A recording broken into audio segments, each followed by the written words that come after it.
ಮಂದಿಗೆ ಆಶ್ಚರ್ಯ ಆಗಿರ್ಬೋದು, ಅನುಗಳಿಗಾರು ಇಲ್ಲಿ ಹಂಗೆ ಬಂದರು ಅಂತ ಸಂಕ್ಷಿಪ್ತವಾಗಿ ವೀಣಕ್ಕ ಹೇಳಿದ್ದಾರೆ. ಬಹಳಷ್ಟು ವಿದ್ವಾಂಸರು ಮಾತಾಡಿದ್ದಾರೆ. ಈಗಾಗಲೇ ಮಲ್ಲೇಪುರಗಳು ಅಂತ ಹಿರಿಯ ವಿದ್ವಾಂಸರು ಪಟ್ಟವರು ಮಾತಾಡಿದ್ದಾರೆ. ಬನ್ನಂಜಿಯವರ ಬಗ್ಗೆ ನಾನು ತಿಳ್ಕೊಳ್ಬೇಕಾಗಿದ್ದು ಅಥವಾ ಅರ್ಥ ಮಾಡಿಕೊಳ್ಬೇಕಾಗಿದ್ದು ಅಂದರೆ, ಅವರು ನಮ್ಮ ಭಾರತೀಯ ಪರಂಪರೆಯ ಬಗ್ಗೆ, ಸಂಸ್ಕೃತ ಭಾಷೆಯ ಬಗ್ಗೆ, ಕನ್ನಡದ ಅದ್ಭುತವಾದ ಪರಂಪರೆಯ ಬಗ್ಗೆ, ವೇದ, ಉಪನಿಷತ್ತು, ಭಾಗವತ, ಪುರಾಣ, ಪುಣ್ಯಕಥೆ, ರಾಮಾಯಣ, ಮಹಾಭಾರತ, ವೇದ, ಉಪನಿಷತ್ತು, ವೇದಾಂತ ಇವೆಲ್ಲವುಗಳ ಬಗ್ಗೆಯೂ ಅವರು ಭಾಷೆಯನ್ನು ಬರೆದಿದ್ದಾರೆ. ಕನ್ನಡ ಭಾಷೆಯನ್ನು ಆ ಮೂಲಕ ಶ್ರೀಮಂತಗೊಳಿಸಿದ್ದಾರೆ. ಆದ್ದರಿಂದ ಎಲ್ಲ ಕನ್ನಡಿಗರ ಪರವಾಗಿ ನಾನು ಬನ್ನಂಜಿ ಗೋವಿಂದಾಸರಿಗೆ ಮತ್ತೊಮ್ಮೆ ನಾನು ಭಕ್ತಿಪೂರ್ವಕ ನಮನಗಳನ್ನು ಸಲ್ಲಿಸ್ತಾ ಇದ್ದೇನೆ. ವೀಣಕ್ಕ 2-3 ತಿಂಗಳಿಂದಲೇ ಹೇಳಿದರು, ಈಗ ನೀವು ಬರಬೇಕು ಇಲ್ಲಿಯೇ, ನೀವು ಮಾಡಿದ ನಾನು ಅಲ್ಪ ಸಹಾಯ, ಅದರಲ್ಲಿ ಇಂಥ ಒಂದು ಭವ್ಯವಾದ ನಾಮಕರಣ ಅಥವಾ ಈ ಒಂದು ಹಾಲನ್ನು ಮಾಡಿ ಅವರು 1,000 ಸರಿ ನೆನೆಸಿರ್ಬೋದು ನಾವು ಮಾಡಿದ ಅಲ್ಪ ಸಹಾಯಗಳು. ಸರ್ಕಾರದಲ್ಲಿ ಅವಾಗ ನಮ್ಮ ಮಾತು ನಡೀತಿತ್ತು. ನಾನು ಬನ್ನಂಜಿಯವರ ಬಗ್ಗೆ ಕೇಳಿದ್ದೆ, ಓದಿದ್ದೆ, ಅಲ್ಪ ಮಟ್ಟಿಗೆ ಪ್ರಭಾವಿತನೂ ಆಗಿದ್ದೆ. ನನಗೆ ಭಾರತೀಯ ಪರಂಪರೆ, ಈ ಸಂಸ್ಕೃತಿಯ ಬಗ್ಗೆ ಸರಿಯಾದ ತಿಳುವಳಿಕೆ ಬರಲಿ ಅಂಥೇಳಿ ನಾನು ಏನು ಕೆಲವೊಂದು ಪುಸ್ತಕಗಳನ್ನು ಓದ್ತಿದ್ದೆ. ಅದರಲ್ಲಿ ಬನ್ನಂಜಿಯವರ ಪುಸ್ತಕಗಳು ಇರ್ತಿದ್ವು. ಅವರ ಉಪನ್ಯಾಸಗಳನ್ನು ಕೂಡ ನಾನು ಕೇಳಿ ನನ್ನ ಬೌದ್ಧಿಕ ಪರಿಮಿತಿಯನ್ನು ಕೂಡ ನಾನು ಸ್ವಲ್ಪ ಉನ್ನತೀಕರಿಸಿಕೊಂಡಿದ್ದೆ. ಆ ಒಂದು ಋಣವನ್ನು ನಾನು ತಿಳಿಸಬೇಕಾಗಿತ್ತು. ನನ್ನ ಕೊಠಡಿಗೆ ಬಂದು ನಾನು ಯಾರಿಗೂ ಚೀಟಿ ಕೊಟ್ಟು ರೂಢಿ ಇಟ್ಟಿರಲಿಲ್ಲ, ಯಾರಾದರೂ ನೇರವಾಗಿ ಬರಲಿಲ್ಲ. ಹಾಗೆ ವೀಣಕ್ಕೆ ಬಂದು ವೀಣಕ್ಕೆ ಬರೀ ಅಯ್ಯೋ ನೀವು ನನಗೆ ಗೊತ್ತು ಹಿಡಿದುಬಿಟ್ರಿ ನಾವು. ಈಗ ನಾನು ಇದನ್ನು ಯಾಕೆ ಹೇಳ್ತೀನಿ ಅಂದರೆ, ಬಾಕಿಯವರೆಲ್ಲರೂ ಅವರು ವಿದ್ವತ್ತಿನ ಬಗ್ಗೆ, ಅವರ ಪುಸ್ತಕಗಳ ಬಗ್ಗೆ, ಗ್ರಂಥಗಳ ಬಗ್ಗೆ ಹೇಳಿದ್ದಾರೆ. ಇವು ಸತ್ಯ ಒಂದು ಗೊತ್ತಾಗಬೇಕಲ್ಲ. ಒಂದು ನಾವು ಪ್ರಜಾಪ್ರಭುತ್ವದಲ್ಲಿರ್ತೇವೆ, ಸರ್ಕಾರಗಳಿರ್ತದೆ, ಕೆಲಸಗಳಿರ್ತವೆ, ಎಲ್ಲರೂ ಇರ್ತವೆ. ಆದ್ದರಿಂದ ವಿದ್ವಾಂಸರ ಕೆಲಸ ವಿದ್ವಾಂಸರು ಮಾಡ್ತಾರೆ. ನನ್ನ ಕೆಲಸ ಮಾಡಬೇಕಲ್ಲ, ನಿವೃತ್ತ ಒಬ್ಬ ಅಧಿಕಾರಿಯಾಗಿ. ಆದ್ದರಿಂದ ನಾನು ಏನಿದೆ ಕೆಲಸ, ನಿಮ್ದು ಏನೋ ಒಂದು ಫೈಲ್ ಇದೆ, ನಿಮ್ಗೊಂದು ಫೋನ್ ಮಾಡಿದ್ದೆ, ಅದಕ್ಕೆ ಬಂದಿದೆ. ಹೌದು, ಅದಕ್ಕೆ ಬಂದಿದ್ದೀನಿ. ಅಂದರೆ 5-6 ವರ್ಷ ನೆನೆಗುದಿಗೆ ಬಿದ್ದಂಥ ಒಂದು ಕೆಲಸ. ನಾನು ಏನೋ ಸರ್ಕಾರ ಮಟ್ಟದಲ್ಲಿ ನನ್ನ ಮಾತು ನಡೀತಿತ್ತು, ಯಾವ ಕಡತಗಳು ಅಲ್ಲಿ ನಾನು ಹಂಚೋದಾಗಿರಲಿಲ್ಲ. ಆದ್ದರಿಂದ ಈಗ ಈ ಸುಮ್ಮನೆ ಅನ್ನುವಂಥದ್ದು, ಸತ್ಯಕಾಮ ಅವರ ಹೆಸರಿದೆ, ವೀಣಾ ಬನ್ನಂಜಿಯವರ ಹೆಸರಿದೆ, ಮತ್ತು ಹಿಂದಿನೆಯಲ್ಲಿ ನಾನಿದ್ದೀನಿ. ಆದ್ದರಿಂದ ಈ ಕೆಲಸ ಬಹಳ ಸರಳವಾಯಿತು.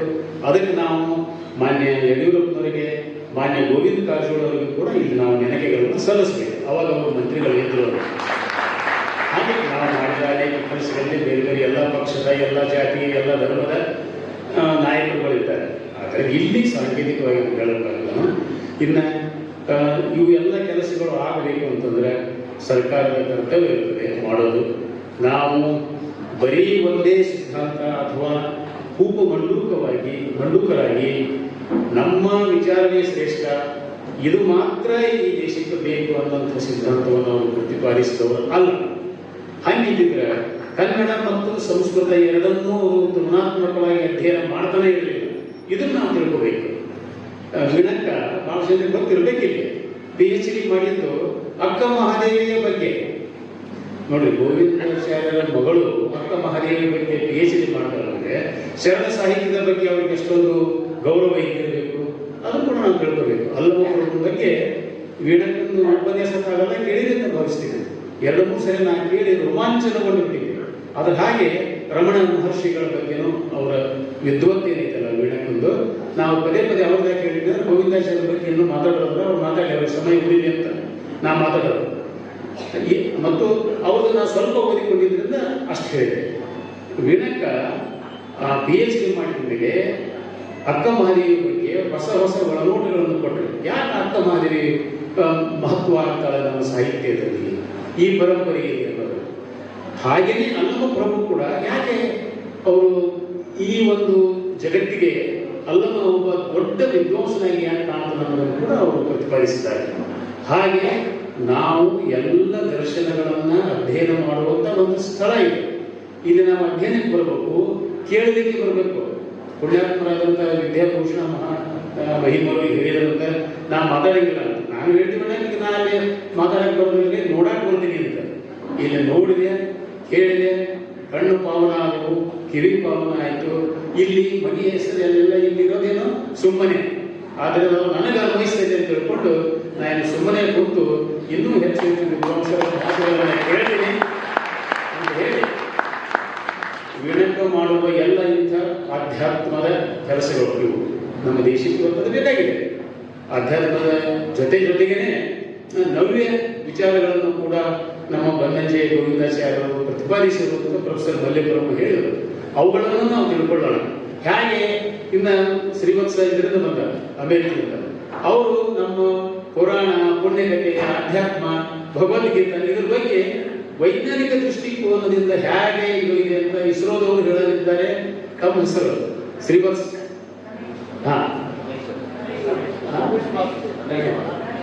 ಮತ್ತೆ ತಾವು ಹೇಳಲಿದ್ದೀರಿ. ಆದ್ದರಿಂದ ಅಂದ್ರೆ ಇವು ಹೊಸ ವಿಚಾರಗಳು.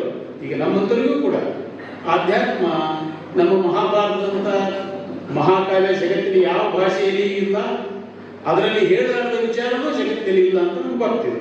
ಒಂದು ಸ್ಥೂಲವಾಗಿ ಇಷ್ಟೇ ಗೊತ್ತಿರೋದು ನಮಗೆ. ಹೇಗೆ ವೈಜ್ಞಾನಿಕವಾಗಿ how they are relevant even today.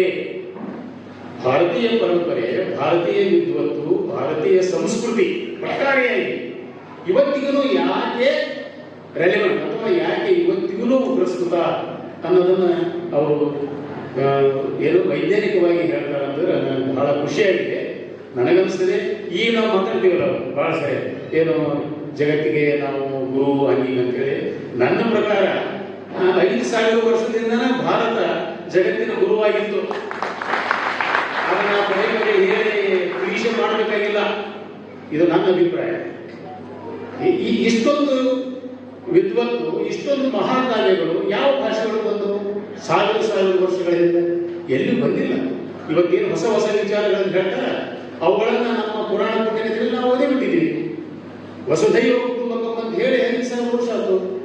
ಸರ್ವೇ ಜನ ಸುಖಿನೋ ಭವಂತು ಅಂತ ಹೇಳಿ 1,000 ವರ್ಷ ಆಗಿ ಹೋಗಿತ್ತು. ಅವುಗಳನ್ನು ಈಗ ಬೇರೆ ಬೇರೆ ರೀತಿಯಲ್ಲಿ ಬೇರೆ ಬೇರೆ ನಮ್ಮನೆ ಹೇಳ್ತಾರೆ. Indian literature is one return in many languages ಅಂತ ಹೇಳ್ತಾರೆ. ಕೆಲವೊಬ್ಬರು ಅದಕ್ಕೆ ಓದಿರ್ಬೋದು, ಇಲ್ಲ ನಾವು ಒಪ್ಪಂಗಿಲ್ಲ ಅಂತ, ಅದು ಬೇರೆ ವಿಷಯ. ಆದರೆ ಬಹುತೇಕವಾಗಿ ನಾವು ಇದನ್ನು ಒಪ್ಪಬೇಕಾಗಿದೆ. ನಮ್ಮ ಎಲ್ಲ ಸಾಂಸ್ಕೃತಿಕ ಏನು ಪ್ರಭೇದಗಳು ಅಥವಾ ದರ್ಶನಗಳ ಒಂದು ವರ್ಗೀಕರಣ ಏನೈತಿ, ಅವು ಎಲ್ಲವುಗಳ ಮೂಲ ಅಥವಾ ಒಂದೇ ಒಂದು ಸಾಮಾನ್ಯವಾದ ಎಳೆ ಅದು ಎಲ್ಲದರಲ್ಲಿ ಇದೆ. ಅದು ಭಾರತೀಯ ಪರಂಪರೆ, ಭಾರತೀಯ ಉತ್ಕೃಷ್ಟತೆ, ಭಾರತೀಯ ಸಂಸ್ಕೃತಿ. ಇಂಥ ಹೊತ್ತಿನಲ್ಲಿ ನಾವು ಅದನ್ನು ಇನ್ನೂ ಹೆಚ್ಚು ಬೆಳೆಸಿಕೊಂಡು ಅದು ಉಳಿಸಿಕೊಂಡು ಮುಂದುವರಿಬೇಕು ಅಂತ ಹೇಳಿ ನಾನು ಕೇಳಿಕೊಂಡು ಇಲ್ಲಿ ನನಗೆ ಒಂದು 4 ಮಾತುಗಳನ್ನು ಆಡಲಿಕ್ಕೆ ಅವಕಾಶ ಮಾಡಿಕೊಟ್ಟಂಥ ವೀಣನಿಗೆ ನನ್ನ ಕೆಲವು ಮಾತುಗಳನ್ನು ತಾವು ಬಹಳ ಆಸಕ್ತಿಯಿಂದ ಕೇಳಿದ್ದೀವಿ.